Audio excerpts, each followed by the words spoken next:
네, 안녕하세요. 계속해서 25장 기울임, 집중의 방법 낭독하겠습니다. 지금까지 강의해온 마음이 참이다. 사품의 방법은 마음이 참이라는 사실을 인정하고 가만히 앉아 있는 것이라고 했다. 이번에는 좀 더 자세히 접근해보자. 사품은 기울임의 첫 번째 과정이다. 기울임은 무엇을 향해서 기울이다, 무엇을 향해서 주의를 기울이다의 의미를 가지고 있습니다. 그러면 사품에서 어떻게 하는 것이 기울이는 것인가요? 마음을 그냥 무심하게 기울이는 것이 아닙니다. 마음이 참이다 라는 사실을 인정하고 참인 마음에게 마음을 기울인다, 이것입니다. 이것이 사품에 기울이는 방법입니다. 요령은 눈이나 귀 등 육체적인 감각을 차단하고 오직 마음을 참인 마음에게 기울이라는 것입니다. 우리는 엄연히 마음으로 살고 있으면서도 마음에게 기울이는 노력을 잊은 채 오로지 마음을 육체에만 기울이면 살고 있습니다. 우리는 이제껏 소리에 기울이고 보이는 것에 기울이며 육감과 촉감에만 의지하며 살아왔습니다. 단 한 번이라도 육감 너머의 정신세계에 관심을 둔 적이 없습니다. 참에게 주의를 두고 기울인다는 것은 육감을 떠나서 오로지 마음만을 가지고 아직은 느껴지지도 않고 만져질 수도 없고 확실하지도 않지만 이미 사실로 존재하고 있는 참에게 기울인다는 뜻입니다. 이렇게 마음에게 기울이면 묘한 정신현상이 일어나기 시작합니다. 자, 그림을 보겠습니다. 우리의 주체는 마음임에도 불구하고 지금까지는 육체에만 주의를 기울여 왔습니다. 그래서 항상 몸으로 듣고 보고 느끼고 접촉할 수 있는 감성, 촉감 등에만 절대적으로 의지해 왔습니다. 자, 그림에서 마음 A가 대문자 A, 마음 참에게 기울이는 것입니다. 근데 지금까지는 육체인 B한테만 기울여 온 것이죠. 이제부터는 이 마음에 주의를 기울여 보겠습니다. 안김, 기울임, 밝힘, 이 세 가지 집중 방법 중에서 기울임이 가장 파워가 센 집중 방법입니다. 마음에 기울이고 주의를 기울이고 생각으로 기울이다 보면 마음의 단서가 서서히 나타나기 시작합니다. 마음을 느끼고 감지하고 찾아내기 위해서 마음에만 주의를 기울이는 것, 이것이 기울임입니다. 사람의 마음에만 주의를 집중시켜 계속 기울여 가다 보면 마음을 움직이지 않는 차원을 껑충 뛰어넘어 단번에 대단한 경지로 올라서게 됩니다. 마음을 움직이지 않기 위한 목적을 이룸에 있어서 마음을 단순하게 그냥 가만히 두는 위주의 소극적인 방법으로는 영원히 가만히 있는 경지 이상을 뛰어넘을 수 없습니다. 자, 그림을 참고하겠습니다. 단순히 마음을 움직이지 않으려는 노력에만 치중한다면 의식의 바닥, 제1의식에 그대로 머물고 있는 상태 이상의 경지에 올라올 수 없습니다. 제1의식의 상태에서 마음을 움직이지 않는 방법이 불교의 선입니다. 마음을 가장 완벽하게 고정시킬 수 있는 방법은 집중뿐입니다. 숨은 마음을 움직이지 않게 하는 고요를 체험시키게 하는 독특한 방법입니다. 선수행처럼 단순하게 마음을 가만히 놔두는 방법과는 전혀 달라서 마음을 고도로 집중시키는 방법을 써서 마음의 움직임을 고정시킵니다. 일반적으로 알려진 명상도 마음을 움직이지 않게 하는 방법이기는 하지만 사실 마음을 마음에게 기울여 집중시킬 수 있는 방법은 숨의 휴식형 집중 이외의 다른 특별한 방법이 없습니다. 마음을 마음에 향하도록 하여 주의를 계속 기울이고 있으면 어떤 사념도 일어날 수 없는 대단히 깊은 경지를 쉽게 체험할 수 있습니다. 하지만 주의하지 않으면 커다란 딜레마에 빠져들기 쉽습니다. 자칫 딜레마에 빠져들 우려가 많은 위험한 경지와 숨의 경지를 명확하게 판별해내야 하는 그 과정을 아무런 마음의 준비도 없는 초심자가 꿰뚫어 내려 한다면 참으로 엄청난 난관을 겪어야 합니다.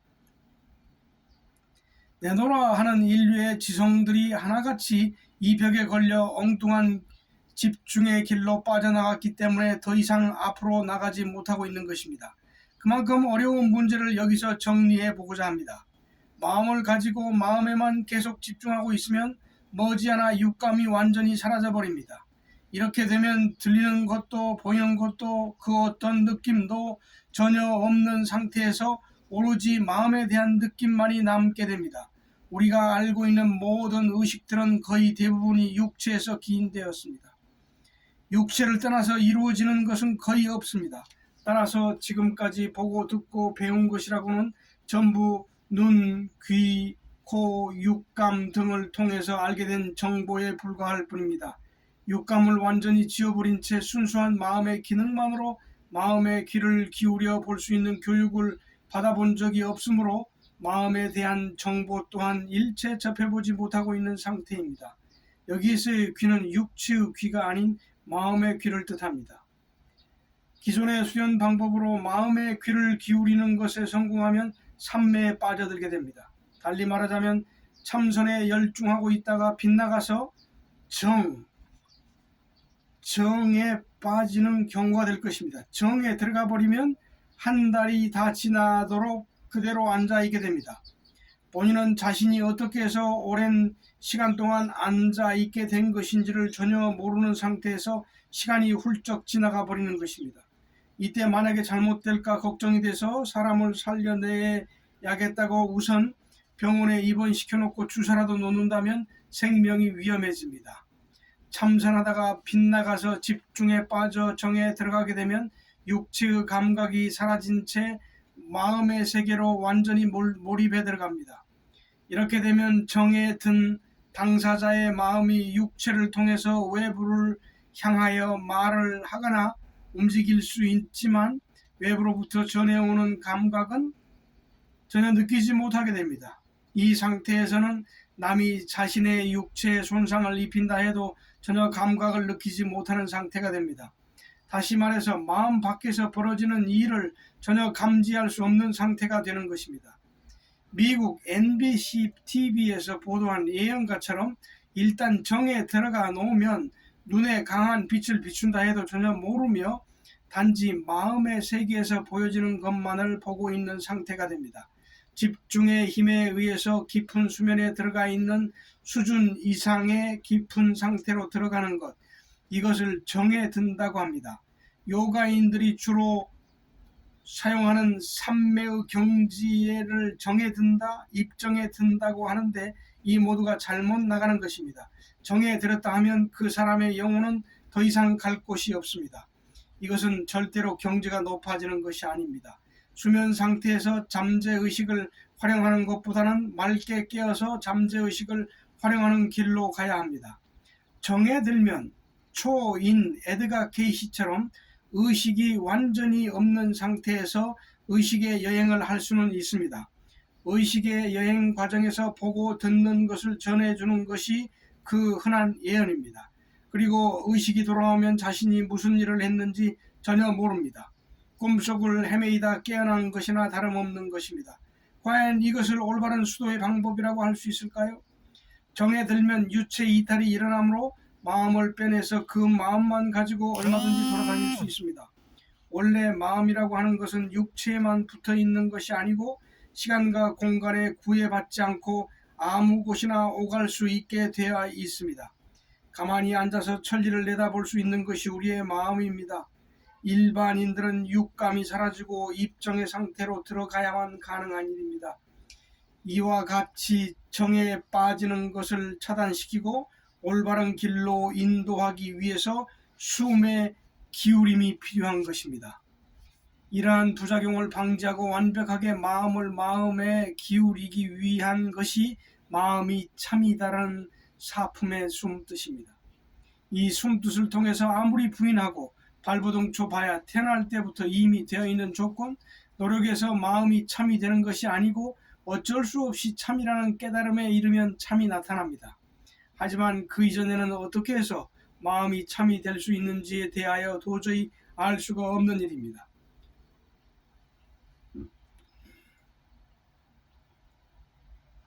마음을 마음에 기울인다는 방법이 옳은 것이기는 하지만 잘못하면 정에 빠지게 되므로 기울이되 거짓 마음이 아니고 참인 마음에게 마음을 기울여야 합니다. 참이 원래의 내 마음이기 때문입니다. 그러면 참인 마음은 어디에 있는가요? 몸 속에 몸과 똑같은 모양으로 들어 있습니다.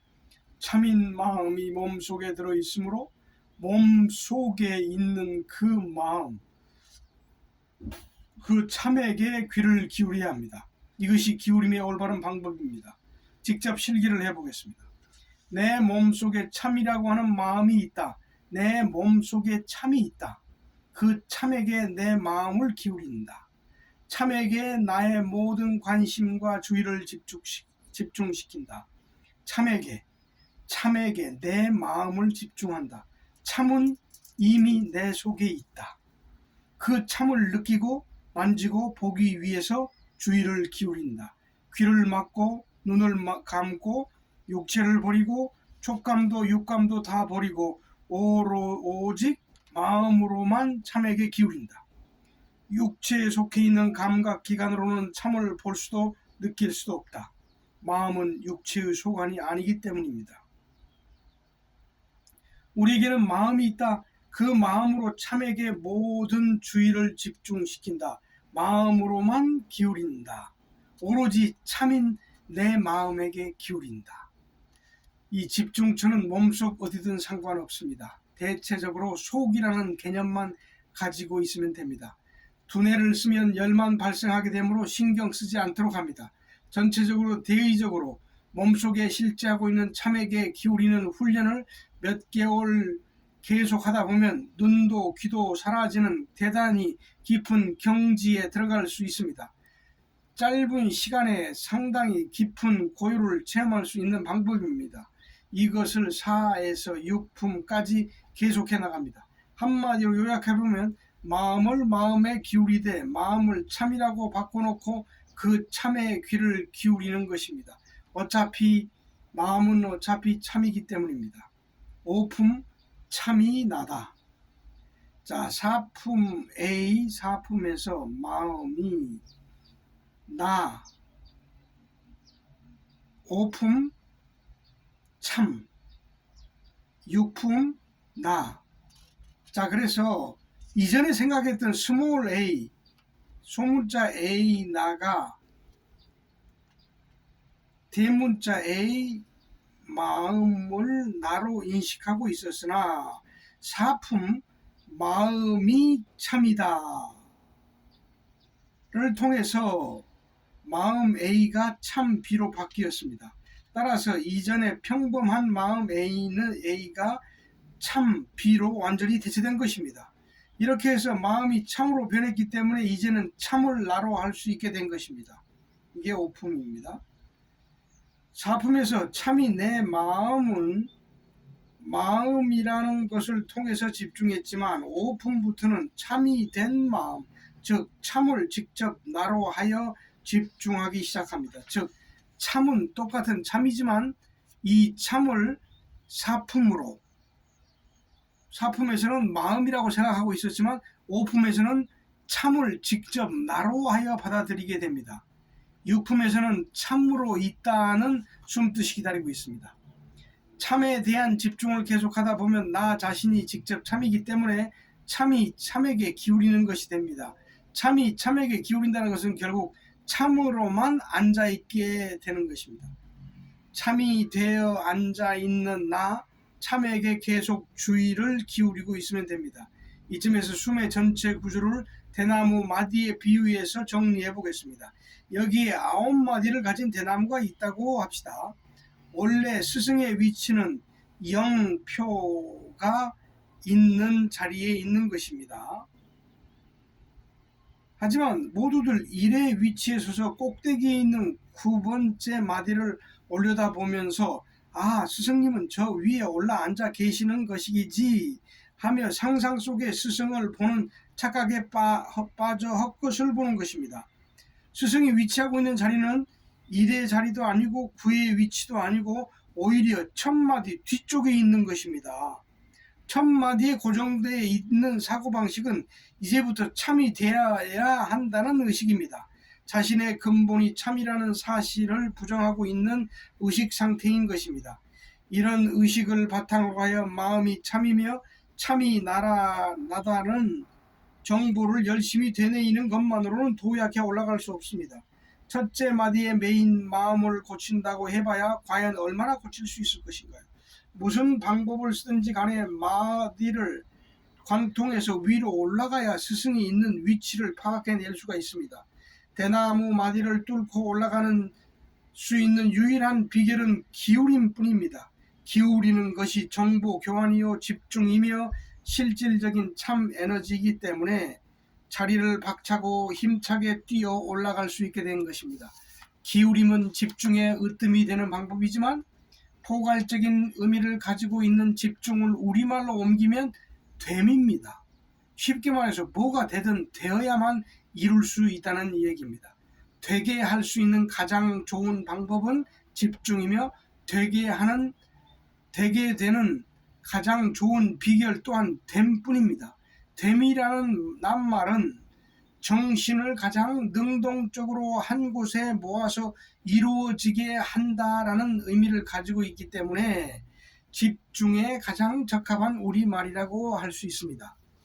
숨은 우리말로 생명인데 집중이라고 하는 됨을 통해서 산출됩니다. 따라서 됨이 일어나야 참 생명을 이룰 수 있게 되는 것입니다. 이번에는 기울임이 참이 되는 원리를 그림과 함께 살펴보겠습니다. 자, A 하늘나라가 기사가 흙더미 참을 가지고 기울이는 것입니다. 근데 B에서 기사는 참이 아니고 흙더미만을 가지고 있습니다. 자, 중장비 도저가 흙더미를 모아가며 전진해 가고 있습니다. 그 앞에는 하늘나라라고 하는 울타리가 있습니다. 하늘나라는 우리의 마음속을 의미합니다. 중장비로 마음이 참이라는 흙더미를 모아서 마음속에 있는 하늘나라까지 옮겨 놓았습니다. B번 그림.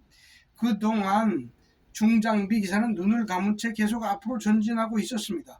이렇게 해서 하늘나라에 들어가는 순간 도착했음을 느끼고 눈을 떠보니 이미 흙더미는 하늘나라에 옮겨져 있었습니다.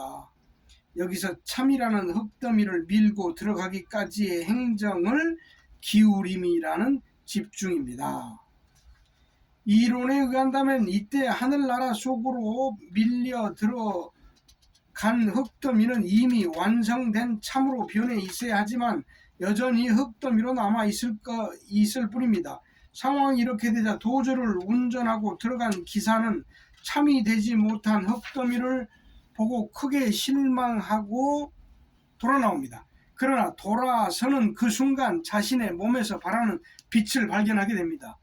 흙더미가 참이므로 도저로 흙을 모아 마음속이라는 하늘나라에 밀고 들어가기만 하면 참으로 변할 수 있다고 하여 전력을 다하여 도자를 밀고 들어가 보았더니 그 자리에 있어야 할 참은 온데간데 없고 흙덩이만 그대로 남아있는 것입니다. 그래서 보고 크게 실망하여 돌아 나오다 보니 밀고 들어간 자신이 바로 참으로 변해 있더라는 얘기입니다. 여기서 흙더미인 참은 하나의 명제요 상징입니다. 7에서 9품은 마음속의 경지인 얼숨입니다. 얼은 마음이 참이 된 상태입니다. 기울임에 의한 엄청난 에너지에 힘입어 7품의 관문을 뚫고 올라가면 가만히라는 숨뜻이 기다리고 있습니다. 왜 가만히인가요? 마음 숨에서의 참을 향해 열심히 기울이는 훈련만 하고 있었습니다. 이렇게 열심히 기울이면 7품에 와서는 참이 보이기 시작해야 되는데 그렇지가 못한 것입니다. 참이 달리 어디 있는 것이 아니고 기울임 자체가 참이었기 때문입니다. 쉽게 말해서 참이 있기는 분명히 있는 것이지만 공부를 위한 테크닉으로서 엉뚱한 곳에 있다고 가정해놓고 밀어붙인 것입니다. 이런 방법으로 밀어붙이지 않으면, 기울이지 않으면 기울임이라는 막강한 집중 에너지를 만들어낼 수 없으므로 참을 찾아내기가 불가능합니다. 그래서 마음숨이라는 4에서 6품의 기울임 과정이 절대 필요한 것입니다. 기울임에 의하여 발생된 고요라는 고밀도 정신 에너지, 이것이 바로 참의 본질인 것입니다. 이와 같이 하나님은 하늘나라 어디에 따로 존재하는 것이 아닙니다. 일신 집중 그 자체가 하나님인 것입니다. 기울임이 일어나기 시작하면 온전 안전하지 않더라도 그것이 바로 하나님의 출현인 것입니다. 이런 관점에서 보면 1에서 3품에서 일어나는 마음의 느낌인 안김도 미약하긴 하지만 하나의 작은 하나님의 완성인 것입니다. 이 느낌을 잘 붙들고 가라는 것입니다. 여기서 마음과 몸을 직접 감싸안고 있는 하나님, 참빛 생각에 골똘해버리면 그나마 나타난 하나님에게서 거꾸로 도망쳐 나가는 결과가 됩니다. 너를 감싸고 너와 함께하며 수족보다 더 가깝고 호흡보다 가까이 하시는 하나님을 생각하라는 예수의 말은 바로 이런 의미의 하나님을 지칭한 것입니다. 결국 7품에서 가만히의 중요한 의미는 참이라는 대상이 나로 바뀌었으므로 내가 하나님인 것입니다. 앉아있는 내가 하나님이므로 가만히만 있으면 되는 것이지 다른 곳에서 찾을 필요가 없다는 것입니다. 4에서 6품에서는 하나님에게 기울이기 위해 머리, 의식을 조아려야 했지만 기울임이 완성된 7품에서는 기울이고자 했던 머리마저도 불필요하므로 참이 된 몸체만 가지고 앉아 있는 것입니다. 그러니까 얼숨에서는 머리, 의식이 필요 없는 것입니다. 그저 가만히만 있으면 가만히 있는 자체가 완벽한 집중이며 하나님인 것입니다. 그러니까 머리, 의식까지 완전히 떨어져 나가버린 구체적인 하나님과의 만남이 시작되는 시점입니다. 가만히가 더 진행되면 그대로 8품이 되고 더 진행되면 저절로 9품이 됩니다. 이렇게 안김, 기울임, 밝힘이라는 숨의 3가지 집중의 방법을 되미라는 포괄적인 의미로 표현한 것입니다. 진리에 이르는 길은 오직 한 가지, 숨의 집중에 있습니다. 집중을 모르고서는 진리를 논할 자격이 없습니다. 1에서 9품까지 숨 뜻에 알맞는 정보 교환의 유일한 방법은 집중입니다. 다른 방법으로는 진리에 접근해 들어갈 수 있는 길을 찾아낼 도리가 없습니다. 공자 같은 사람은 인의 예지신이라는 덕목을 만들어 극기복내라 해서 집중과는 전혀 다른 내용을 가르쳤습니다. 참고 인내하라는 피상적이고 소극적인 자기 극복 의지로는 감성의 테두리를 벗어날 수가 없습니다. 참고 인내하는 데에도 일정한 한계가 있는 것입니다. 나의 몸속에 참이 있다는 대명제하에서 참다운 집중이 이루어진 상태에서는 어느 누가 아무리 뒤집어 엎고 시끄럽게 한다 해도 귓가에 걸리지 않습니다. 주변 상황이 정확하게 인식되어진다 해도 다른 쪽 귀를 통해서 그 즉시 빠져나가 버리기 때문입니다. 그리고 집중의 상태는 화를 낼 수 없는 구조를 가지고 있습니다. 집중에 든 사람은 그 상태 그대로 편안한 고요를 유지하고 있기 때문에 시끄러운 잡음은 잡음으로 그칠 뿐 당사자와 전혀 무관한 별개의 상황이 되기 때문입니다. 바로 이 상태에서 사랑과 자비의 에너지가 고양되어 갑니다. 집중과 고요의 힘을 통해서 발출되지 않는 사랑과 자비는 위선일 뿐입니다. 집중을 한마디로 요약하면 고도로 마음을 움직이지 않을 수 있는 정신의 경지입니다. 바로 나의 경우 공부길에서 커다란 좌절을 2번 겪었습니다.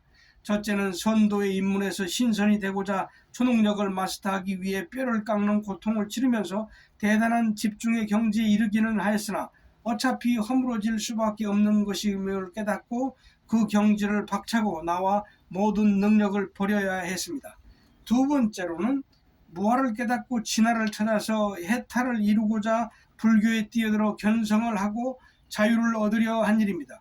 그러나 독자적인 수행을 통해서 수음을 터득하고 나자 다시 또 커다란 회의를 느끼게 되었습니다. 불교가 나를 또 한 번 망치게 했구나.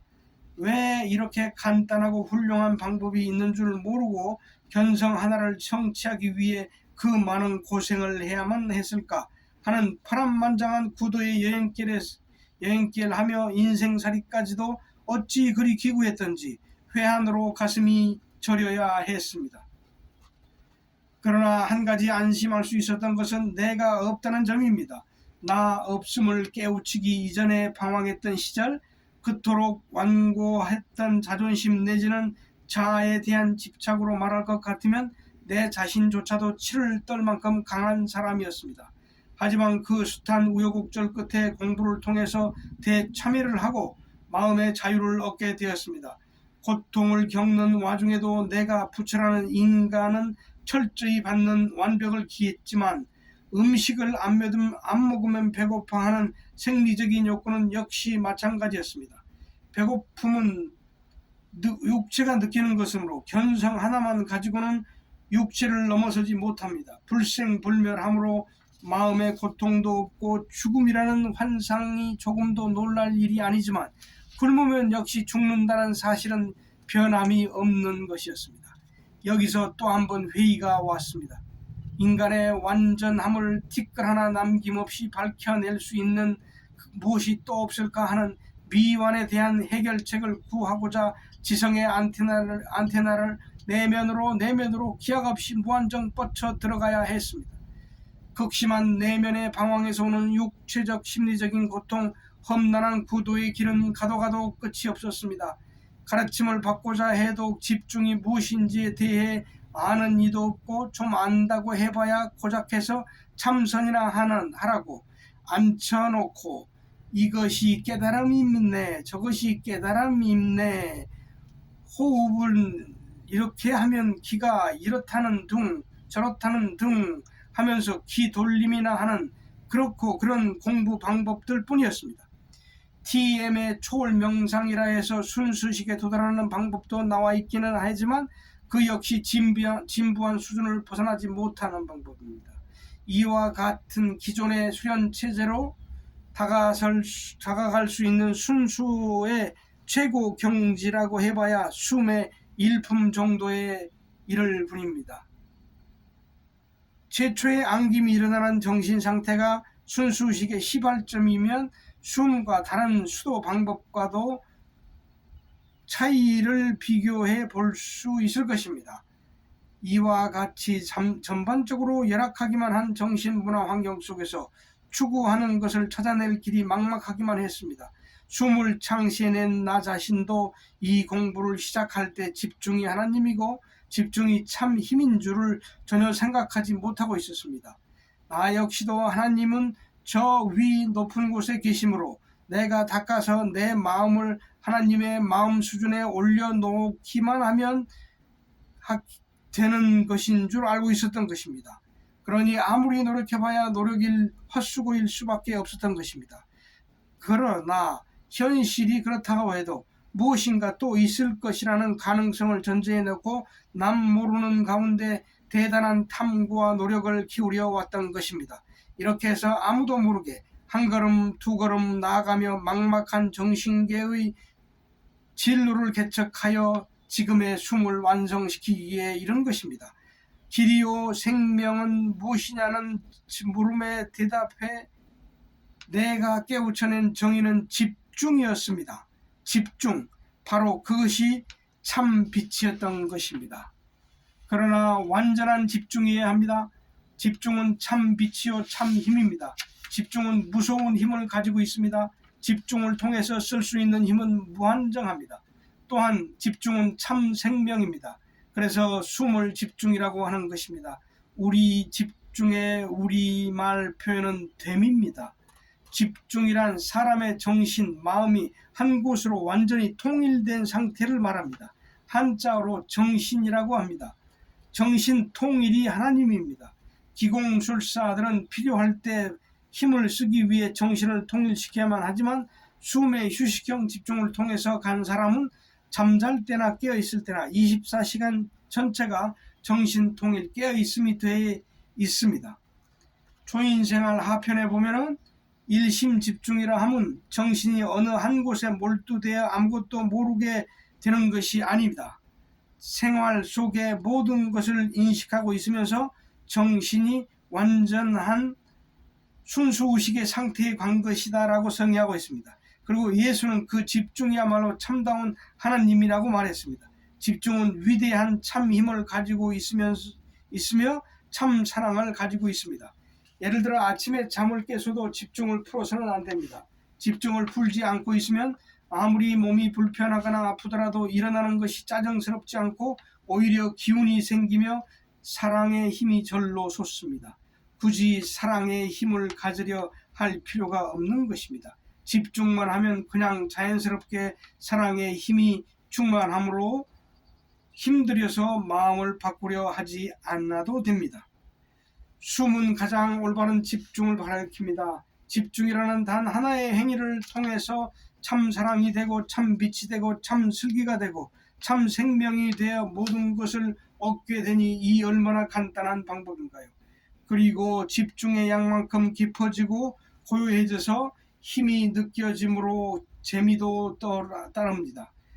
그만큼 생활에 힘이 창출되는 것입니다. 식사를 하거나 일을 하는 가운데서 집중을 생활에 나가다 보면 이보다 더 재미있는 일은 없습니다. 또한 그 집중의 힘으로 환자를 고치면 잘 낫습니다. 집중이 완성되어 갈수록 자연스러운 완성의 경지에 접근해 갑니다. 1품에서 시작하여 9품까지 가면서 공부하기 전의 마음과 그 이후의 마음을 살펴보면 큰 차이를 느낄 수 있습니다. 1품 이전에는 집중이 잘 안되므로 산만할 수밖에 없습니다.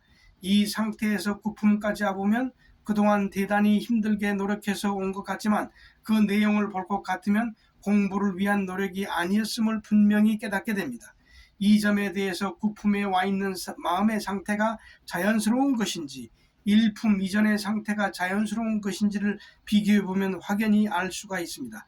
처음에는 산만했기 때문에 9품까지의 그것이 정리되는 과정에서는 힘이 들 수밖에 없지만 숨은 휴식형 집중이기 때문에 갈수록 편안해지면서 힘을 얻게 됩니다.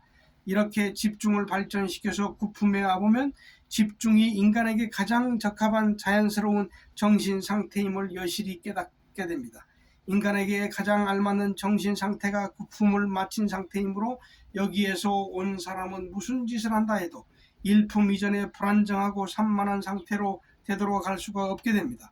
결국 되어 있지 않은 것을 억지로 써서 온 것이 아니라는 것이 사실로 증명됩니다. 숨은 이만큼 완벽하게 잘 되어 있습니다. 이러한 숨의 행정을 일목요연하게 체계적으로 정리해 놓은 숨 뜻과 숨 오름은 숨의 내용과 흐름을 한눈에 읽어낼 수 있는 압권이라 할 것입니다. 살맛 나는 세상이 되려면 안정과 평화를 주는 숨이 사람들의 가슴마다 꽃피워져야 합니다. 여러분의 가슴마다 숨이 자리 잡혀지게 되면 새 생명이 탄생되는 것입니다.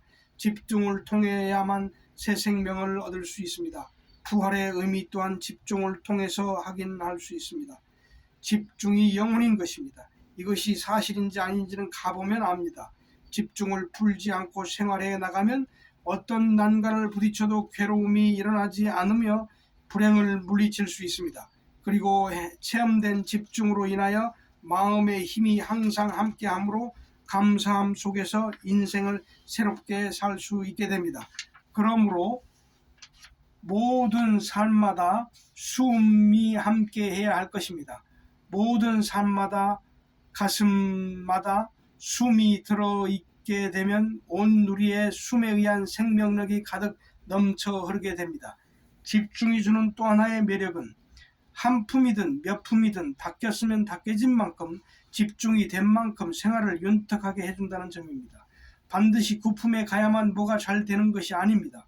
깨달음을 통해서 자유롭게 되는 불교의 특징처럼 예를 들어 3품의 경지를 깨달았다. 그 수준에 집중된 힘을 가지고 생활에 힘을 쓸 수 있습니다. 기공으로 친다면 숨이야말로 완벽한 기공입니다. 예를 들어서 집중 속에서 붓을 들고 서예를 한다거나 공부를 한다거나 스포츠를 한다거나 해보면 현저한 차이를 느낄 수 있습니다. 집중 상태에서 모든 사람들을 대하며 일을 처리해보면 전혀 예상치 못했던 좋은 결과를 얻게 됩니다. 생활 속에서도 닭긴 만큼 활력이 있고 재미나는 것이 집중의 힘입니다. 숨의 목적은 생활을, 삶을, 인생을 아름답고 풍요롭게 하는 데 있습니다. 우리 모두 집중이라는 아름다운 집을 짓고 살아가야 할 것입니다. 정리해 보겠습니다. 집중이 바로 나와 함께하는 하나님이요 성령이며 나타난 신화이다. 마음이 집중을 통해서 에너지를 얻으면 신화가 나타나기 시작해서 참으로 변합니다. 숨의 집중은 정에 빠지듯 몰두하는 집중이 아니고 마음의 가장 순수한 상태로 향하는 것입니다. 집중하는 방법은 크게 3단계로 안김의 방법, 기울임의 방법, 밝힘의 방법이 있습니다. 여기서 기울임이 결국 하나님, 참으로 남습니다. 그러므로 기울임을 밝혀내면 숨은 끝입니다. 기울임이라고 하는 집중이 바로 참이므로 그 기울임의 내용을 얼숨에서 가만히 밝히고 진품 그대로 밝히고 발품 저절로 밝혀 국품이 되는 것입니다. 이렇듯 됨이라는 집중을 통해서 새 생명을 얻고 하나님이 돼서 새 삶을 찾을 수 있는 것입니다. 자아 문제는 집중을 통해서 자연스럽고 즐겁고 완벽하게 정리되므로 선을 통해서 자아만 겨우 버리고자 하는 노력은 불필요합니다. 또한 숨의 스승과 견성을 이룬 스승과는 전혀 차원이 다름을 명확히 알아야 합니다. 네, 감사합니다.